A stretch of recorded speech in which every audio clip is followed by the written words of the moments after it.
They called me the ugly high school graduate, and my own family cut me off. 10 years later. This isn't just a story about being called the ugly duckling at my high school graduation a decade ago. It's about how my own family, the people who should have loved me unconditionally, disowned me that very night because I refused to change my appearance. They had no idea the crushing blow they delivered would become the bedrock of my ultimate triumph. My name is Harper Bailey, and I grew up in Wellesley, an affluent Boston suburb where perfection wasn't just admired, it was practically a religion. From the outside, our sprawling colonial house and luxury cars painted a picture of idyllic family life. But inside, appearances dictated everything. My mother, Kimberly, a former beauty pageant runner-up, meticulously maintained her flawless facade, her bathroom a shrine to anti-aging creams, her calendar booked with weekly salon appointments like they were global summits. My father, Richard, a high-powered corporate attorney, wasn't as overtly vain, but he enforced the family image with an iron fist, his mantra echoing, "Baileys present themselves with excellence." Then there was my older sister, Madison, 3 years my senior, the family's golden child. She collected beauty titles like other kids collected baseball cards, cheerleading captain, homecoming queen, prom queen. Her bedroom walls weren't adorned with band posters, but with pageant sashes and modeling certificates. And then, there was me. From early on, it was painfully clear I hadn't won the genetic lottery in the ways my family valued. While Madison was signing with a teen modeling agency at 14, I was battling severe cystic acne that mocked every dermatologist's cream. While she shopped for homecoming dresses, I was on my third set of braces. While she maintained a perfect size too, my mother's euphemisms for my weight, pleasantly plump, stung deeply.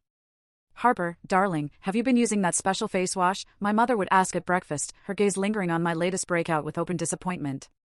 The suggestions were endless: special diets, expensive creams, painful facials where estheticians tutade over my problematic skin. By 15, cosmetic procedure brochures started appearing casually on my bed. The comparisons were relentless, a constant drumbeat of not enough. But while Madison was winning beauty pageants, I was acing every class. My bedroom wasn't covered in tiaras, it was filled with science fair medals and academic certificates. Only my science teacher, Mr. Wilson, seemed to see me. "Harper, you have an extraordinary mind," he said one day, his words a lifeline. "Have you considered computer science? You have a natural aptitude." Those words ignited a spark.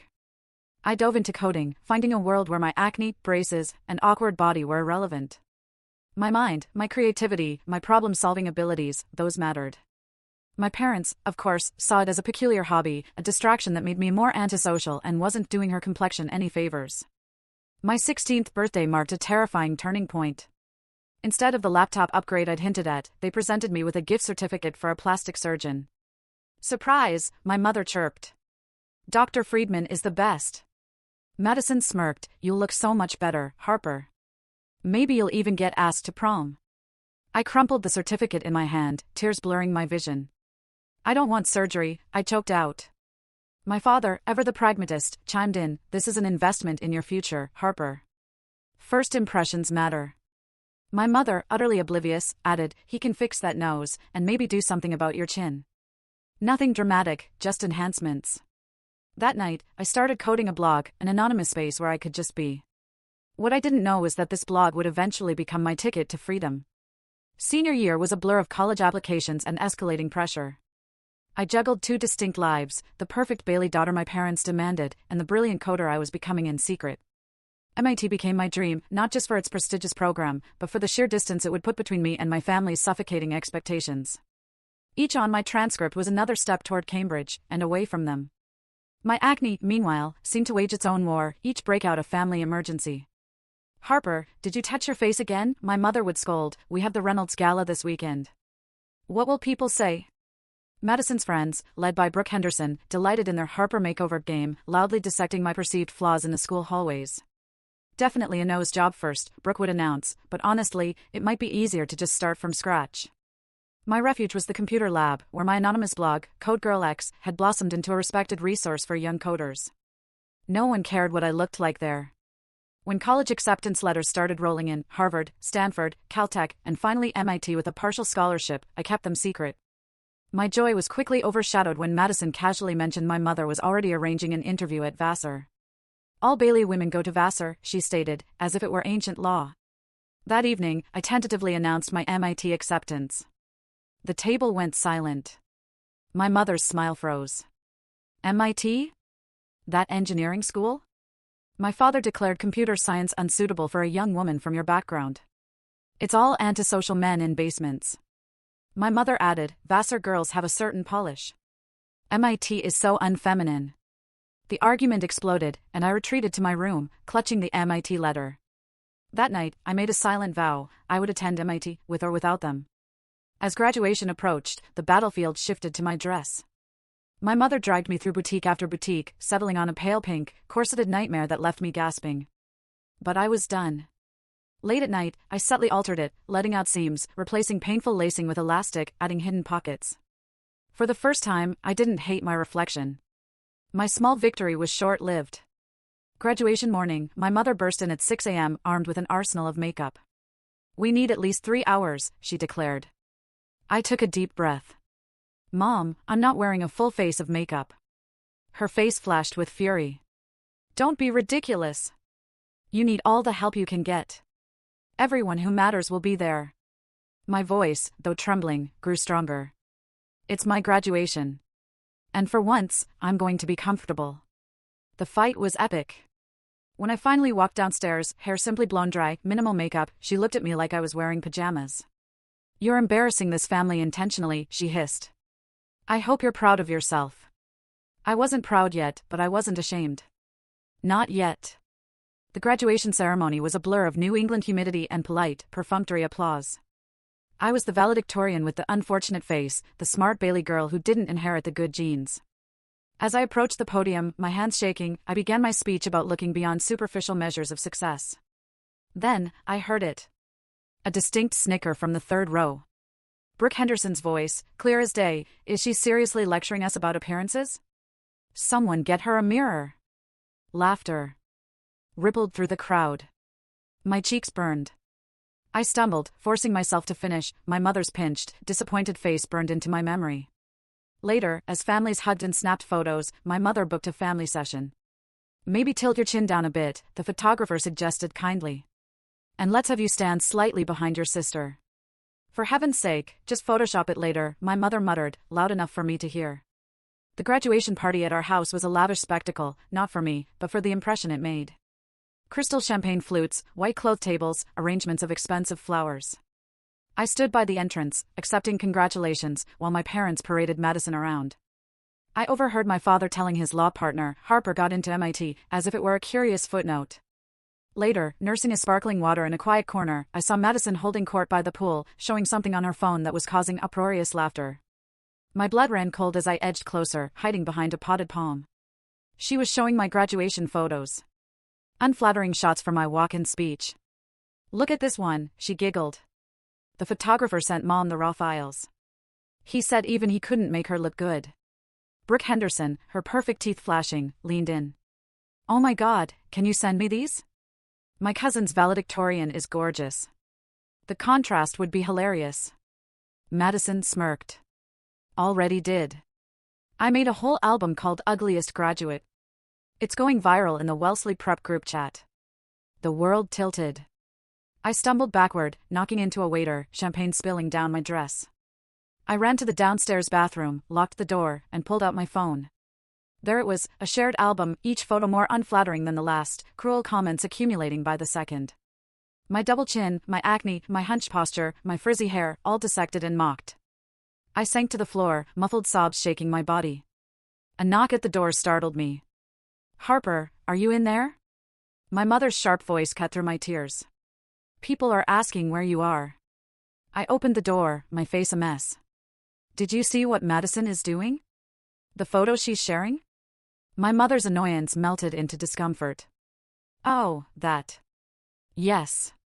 Well, they're not the most flattering pictures, but that's hardly Madison's fault.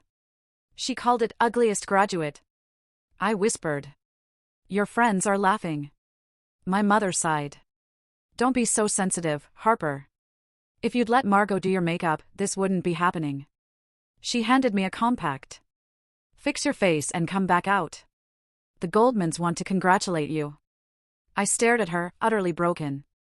You're not going to say anything to Madison? Not make her take them down? My mother checked her watch. What's done is done. Please be ready in 5 minutes. She left me there, clutching her compact, my world crumbling. I slipped out through the kitchen, made my way to the garden shed, and curled up on a burlap sack.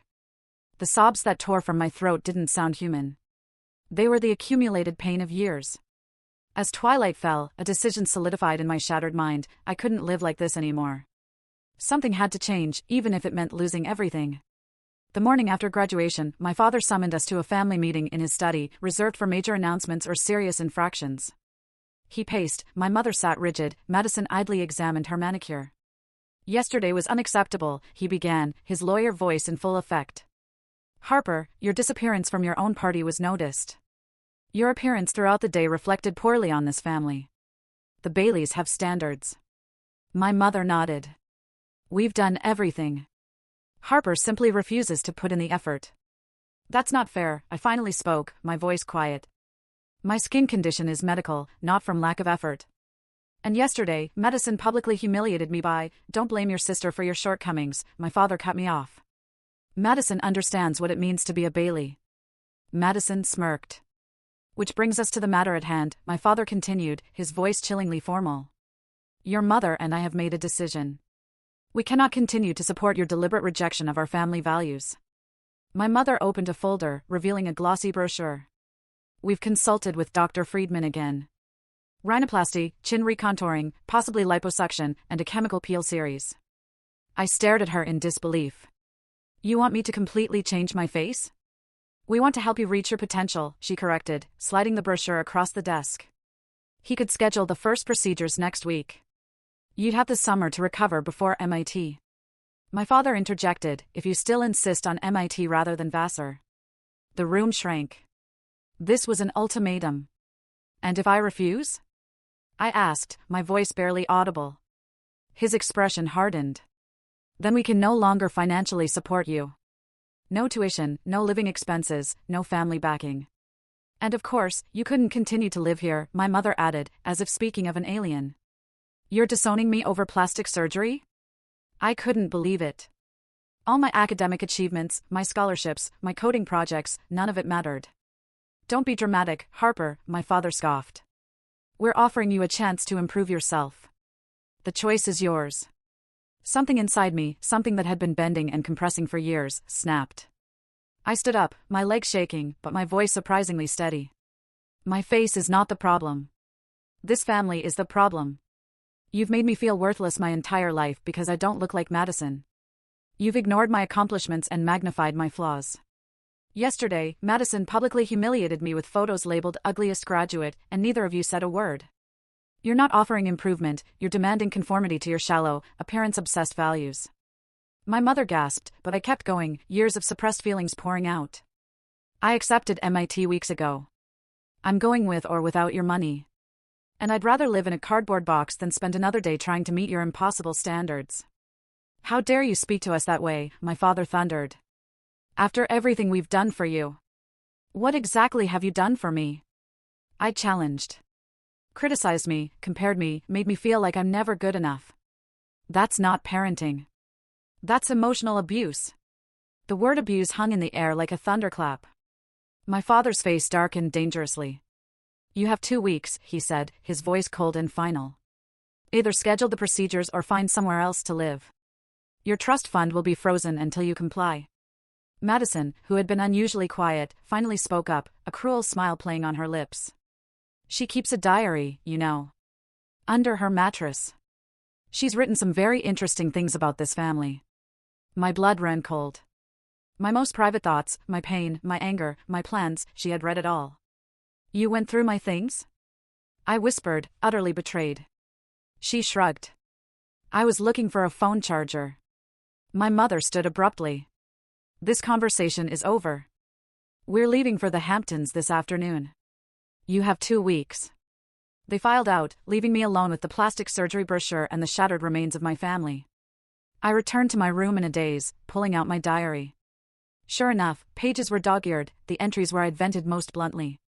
That afternoon, the house fell silent as they departed for their Hamptons vacation, a traditional Bailey summer migration I would not be part of. Alone in the empty mansion, I methodically packed my laptop, coding books, 2 suitcases. A shockingly small representation of 18 years. I withdrew the $237 in my savings account, all I had, and booked a bus ticket to Cambridge for the next morning. Then, I wrote a brief note, I choose myself. Don't contact me. I left it on my father's desk, next to the untouched plastic surgery brochure. The next morning, I took one last look at the house, feeling no nostalgia, only relief, as I wheeled my suitcases down the driveway and walked toward an uncertain future. The transition was brutal. Cambridge was expensive. MIT wouldn't start for months. The $237 dwindled fast. I spent a week in a dingy motel, eating ramen, applying for every job imaginable. By day 10, with less than $50 left, panic was my constant companion. I begged for a minimum wage barista job, then took a second doing data entry, and a third cleaning offices from 9 p.m. to midnight. 18 hours a day, barely enough for rent. 2 weeks before classes, an email shattered my fragile stability. MIT enrollment deferred due to failure to secure housing and financial arrangements. I had missed the deadlines, too focused on basic survival. That night, I was forced out of the motel. With nowhere else to go, I joined the invisible army of the homeless, washing up in public restrooms, spending nights in the 24-hour university library, pretending to be a summer student. Depression settled like a heavy blanket. My skin, ironically, broke out worse than ever, but now it was from stress and malnutrition, not genetics. I lost weight I couldn't afford to lose. My hair, unwashed for days, became limp and dull. I looked worse than I ever had at home, but for entirely different reasons. Thanksgiving came and went, then Christmas. I hadn't spoken to my family, but a small, wounded part of me hoped they'd reach out. I sent carefully worded emails, hope you're well. Deferred MIT until spring. Doing fine, making my own way. Silence. Then, I tried Madison. My email bounced back, recipient unknown. Confused, I tried my parents' emails. Both returned the same error. They had changed their addresses. Complete disconnection. I wrote a physical letter, pouring my heart onto the page, only to have it returned, stamped in red, no longer at this address. They had moved. They hadn't just disowned me, they had erased me. 2 days after Christmas, my body simply shut down. I collapsed at the coffee shop and woke up in a hospital bed, fluids dripping into my arm. Severe dehydration, malnutrition, and exhaustion, the nurse, Janet, explained, her kind face creased with concern. Your body just couldn't keep going. Panic seized me. I can't afford this. I don't have insurance. Janet gently assured me the hospital had programs. That night, alone in the sterile room, staring at my gaunt reflection, I hit rock bottom.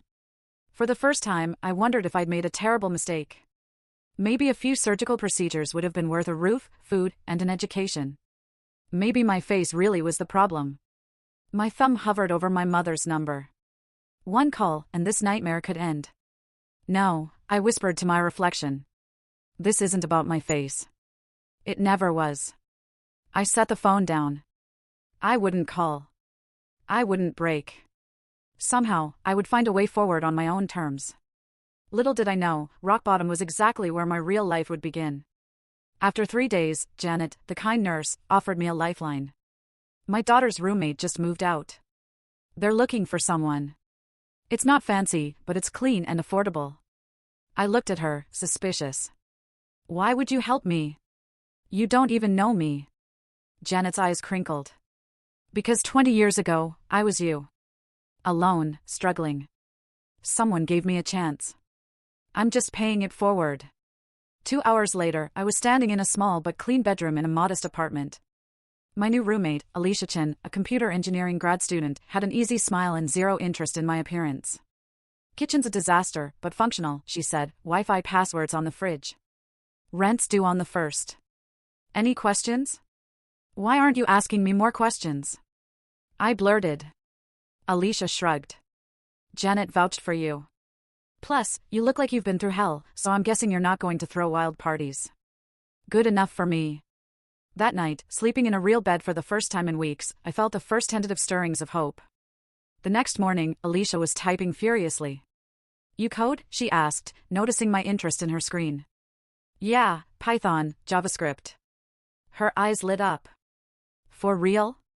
I'm drowning in this project for my startup incubator. The back end is a mess.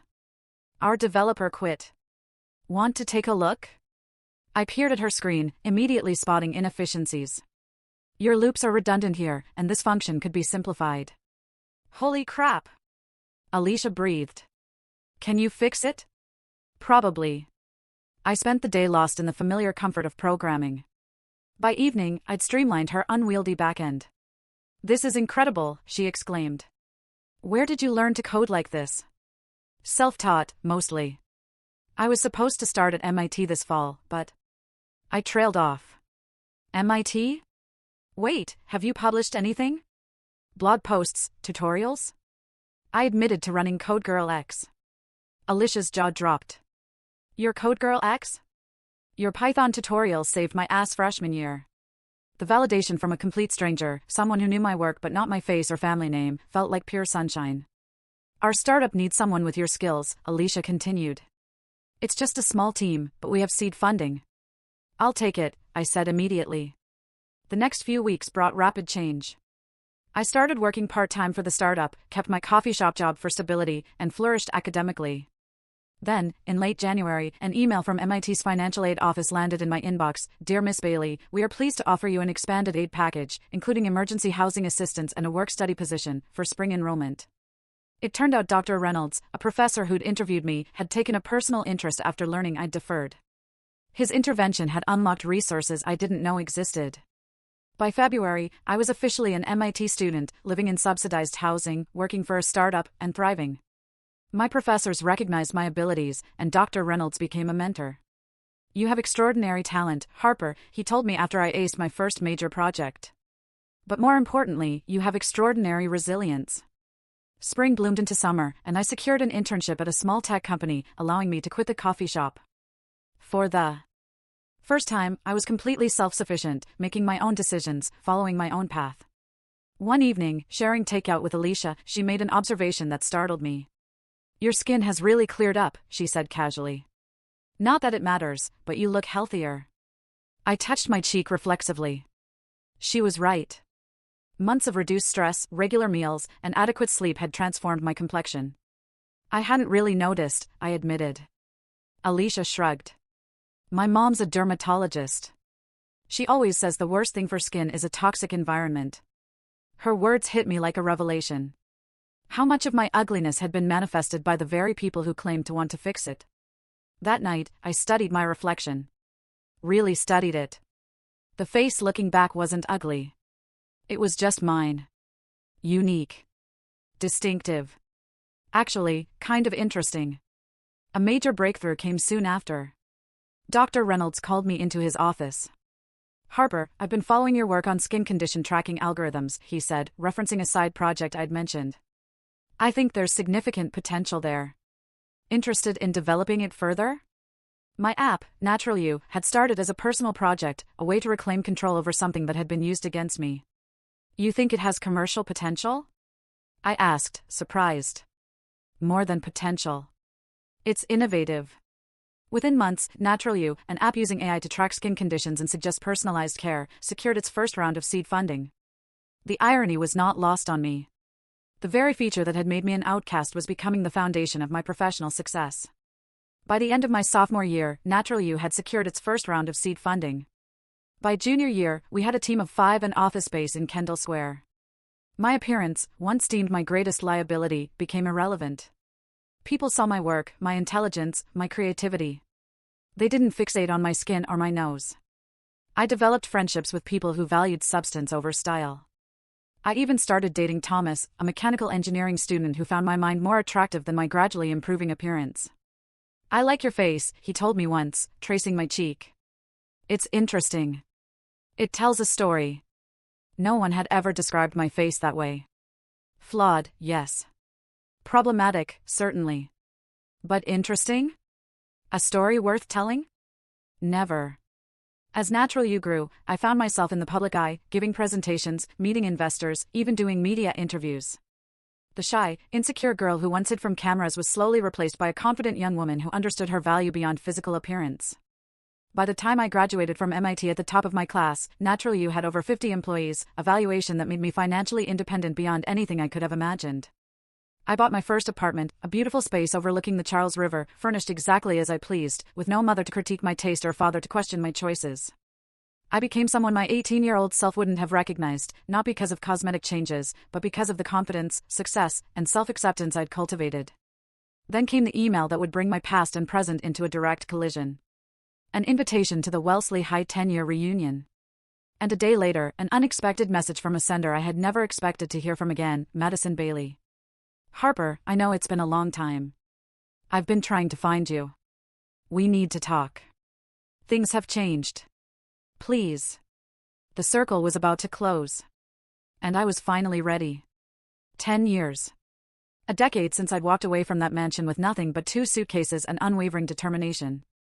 Now, standing in my penthouse apartment overlooking the Boston skyline, the reunion invitation and Madison's email open on my laptop, I felt oddly calm. Natural U, valued at over $50 million, was thriving. We'd launched a foundation providing dermatological care to underserved communities. The girl mocked for her appearance was now helping thousands embrace their natural beauty. Are you really considering going? Thomas asked, wrapping his arms around me. He knew my story intimately. I think I need to, I replied, leaning back into his solid presence. Not for them, but for me. To close this chapter. I replied to Madison, I'll be at the reunion. We can talk there. I prepared, not with crash diets or cosmetic procedures, but with therapy, establishing healthy boundaries. I chose my outfit carefully, a custom-designed, deep emerald dress that complemented my natural features, comfortable yet elegant shoes, and my grandmother's simple pearl necklace, the one possession from my old life that held positive memories. Thomas offered to come, but this was a journey I needed to complete alone. I'll be fine, I assured him. The Bailey family can't hurt me anymore. Returning to Wellesley felt like stepping onto a movie set from a film I'd watched long ago. I checked into the Wellesley Grand Hotel, amused by the irony of staying as a paying guest in a place my parents once frequented for charity galas. The morning of the reunion, Madison texted, "Can we meet before tonight? Coffee at Rosewood Cafe at 2. I arrived precisely at 2, spotting Madison immediately. The years had changed her too. The flawless beauty queen was replaced by a thin, anxious-looking woman with premature lines around her eyes. Harper, she said awkwardly, you look great. Thank you, I replied, sitting opposite her. You wanted to talk. Madison twisted her napkin nervously. I've been trying to find you for almost 2 years. You're not easy to track down. I changed my name legally after MIT, I explained. Harper Wilson. She nodded. I saw you in Forbes, the 30 under 30-foot feature. I almost didn't recognize you, but then I read about your app and your story.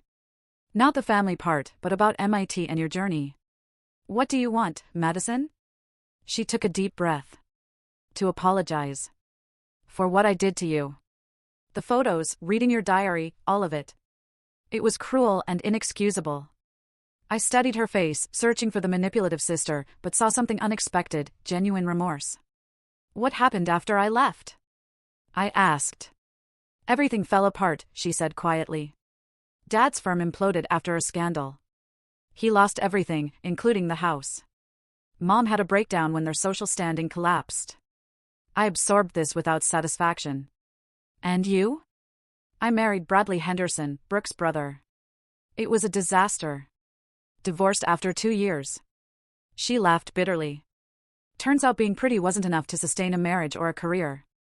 I'm working in real estate now, barely making ends meet. I'm sorry things have been difficult, I said, surprising myself with my sincerity. Mom and Dad are coming to the reunion tonight, Madison continued. They know you might be there. Dad, he wants to talk to you about an investment opportunity. Of course he did. Some things never changed. And what do you want, Madison? Her eyes filled with tears. A sister. I know I don't deserve one, after how I treated you, but seeing what you've built. I'm proud of you. Harper. And I miss you. I didn't offer forgiveness in that cafe. It was too soon, the wound still tender. But I did offer possibility. Let's see how tonight goes.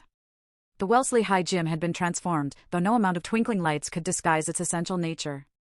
I entered alone, immediately aware of the ripple of recognition that spread through the crowd. Brooke Henderson spotted me first, her eyes widening as she elbowed her friend. Their shocked expressions were worth every moment of hardship. Harper Bailey. Principal Whitman beamed. Our most successful alumna. We've been hoping you'd attend. Throughout the evening, former classmates who had never given me a second glance now clamored for my attention, asking for business cards. I was polite but reserved, finding genuine pleasure only in reconnecting with Mr. Wilson, now retiring after 30 years. I always knew you were destined for greatness, he said, his eyes twinkling. Though I admit, even I didn't anticipate this level of success. I used your name, I told him. Legally, I mean. I'm Harper Wilson now. His eyes filled with tears. I can think of no greater honor. The confrontation I'd anticipated came near the end. As I chatted with Mr. Wilson, I felt a familiar presence. Turning, I faced my parents for the first time in a decade. My mother had aged dramatically, her once perfect features now heavily lined despite obvious cosmetic interventions. My father's commanding presence had diminished, his shoulders slightly stooped, his designer suit a little too loose. Harper, he said, extending his hand as if we were business acquaintances. You're looking well. Thank you, I replied, shaking his hand briefly. It's been a long time. We've been following your success, my mother added, her smile tight. The app, the Forbes feature, very impressive. Yes, about that, my father continued smoothly. I've recently established a new law practice focusing on intellectual property and tech startups. I believe my expertise could be valuable to your company. Perhaps we could discuss a potential collaboration. 10 years ago, his dismissal had shattered my world. Now, his transparent attempt to capitalize on my success barely registered as an emotional blip. I have excellent legal representation, but thank you for the offer, I replied calmly. Of course, he backpedaled. But as family. We're not family, I interrupted, my voice gentle but firm. You made that decision 10 years ago when you gave me an ultimatum about my appearance. You chose superficial beauty over your daughter's well-being. That was your choice, and I've made peace with it. My mother's face crumpled. Harper, we were only trying to help you. We wanted you to have every advantage. No, I countered, you wanted me to fit your image of what a Bailey should be. But it turns out I needed to stop being a Bailey to become who I was meant to be. You've certainly improved your appearance, my mother noted, unable to help herself. Your skin has cleared beautifully, and you've lost weight. The hair is much better, too. I smiled, recognizing the backhanded compliment for what it was, a last, desperate attempt to maintain her worldview. My appearance hasn't improved, Mom. I've simply stopped allowing others to convince me it was a problem. I felt a hand on my shoulder and turned to see Madison. Mom, Dad, I think we should go, she said quietly. Harper has other people to catch up with. As they turned to leave, I called out, Madison. She looked back hopefully. Coffee next week? Same place. Her smile was genuine. I'd like that. Watching them walk away, I felt no triumph, no vindication, only liberation. The family that had once defined me through their rejection no longer held any power over my self-worth. Later that night, back in my hotel room, I video called Thomas. So, that's it? Chapter closed? He asked. I considered the question. Not closed, exactly. Rewritten. I'm open to having some kind of relationship with Madison. She seems genuinely changed. As for my parents, I can be civil, but there are boundaries I won't compromise on. I'm proud of you, he said simply. 2 days later, I delivered the keynote address at a girls' tech conference in Boston. Looking out at the sea of young, eager faces, girls who would face their own challenges and pressures around appearance and worth, I shared my story publicly for the first time. Your value isn't determined by your appearance, I told them. Not by your skin or your weight or your features. Your worth lies in your mind, your heart, your resilience, and your unique contributions to this world. It took me losing everything to discover that truth. My hope is that you can learn it without the same painful journey. My story doesn't have a fairy tale ending where family wounds are magically healed. My relationship with Madison is slowly rebuilding, one careful conversation at a time. My parents remain on the periphery, our interactions limited and conditional. But that's okay. The happy ending isn't about them. It's about me, and the life I've created on my own terms. 10 years ago, they called me the ugly high school graduate and disowned me for refusing to change my appearance. Today, I know that what they saw as my greatest flaw became the foundation of my greatest strength, the ability to see beyond the surface and value what truly matters. Have you ever had to choose between meeting others' expectations and being true to yourself? How did you handle it? Remember, sometimes the most beautiful journeys begin when someone tells you you're not beautiful enough.